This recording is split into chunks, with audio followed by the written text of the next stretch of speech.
President Obama and President Putin are expected to meet later. TRT World's Hassan Abdullah is at that summit in Hangzhou. He joins us live now. Bring us up to date on these latest sideline talks. So it seems no success between the US and Russia in terms of these talks in Syria.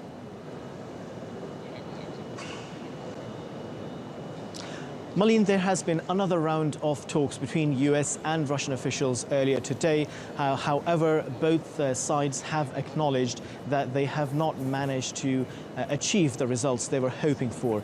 But earlier, of course, officials we have been speaking to and also analysts have said that perhaps G20 is not the appropriate forum for these security-related issues. But other things have been happening on the economic front. Let's take a quick look at that. Joining us is Professor Tom Burns from the CG think tank. Professor Burns, good to have you with us. First of all, what has been achieved so far on the economic front in this summit? Well, I think there is a recognition that growth has been inadequate, that we need stronger growth throughout the world. And everybody seems to agree we need growth, we need to identify new ways to achieve growth, and we need to resist protectionist pressures. Now, the problem is we've heard that in the past, and so the question is, can they turn that into concrete action? And in particular, can they take, a number of them are challenged politically. Clearly, President Obama in his last 4 months. In Europe, Chancellor Merkel, President Holland are facing elections. And so the conjuncture with the need to take strong measures, yet a weak political situation, makes for a challenging time. So far in this summit, what do you feel has been the greatest achievement? I think the recognition from what I'm hearing, well, we have to wait till we see the communique, but as I think leaders have recognized that there is a disquiet with inequality, the sense that the global economy is not delivering what populations are looking for, and therefore something needs to be done. What that something is, nobody's quite sure yet, but to identify the problem is always the first good step. Now, global poverty is also on the agenda. Do you feel there has been any progress in that regard? Oh, I'm sorry. Global poverty.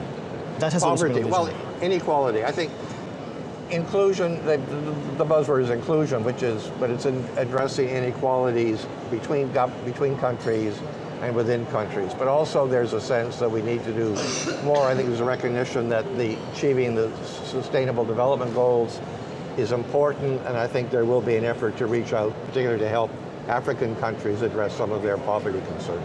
Now, we've had some messages coming from the Chinese president when he was talking about the steel industry in China. And of course, perhaps he preempted, some are saying, the concerns of the European Union. How do you view that? And do you feel China is perhaps opening up more?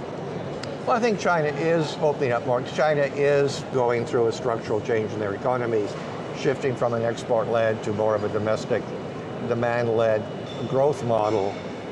Clearly, they are facing an overcapacity in the steel industry. They have reduced it already. They announced, perhaps preemptively anticipating this complaint, that they're going to take further steps over the next 5 years.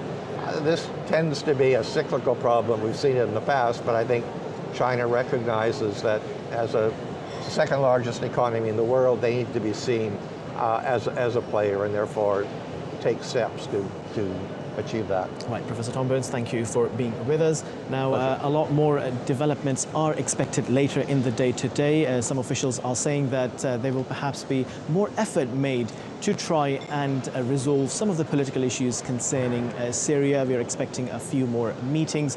But so far, it seems that there has been a lot of pessimism, and many of the analysts here are saying that they're not really expecting any breakthrough as far as the political aspect is concerned, particularly the Syria question. But of course, we will be keeping you up to date on that. Back to you, Malin.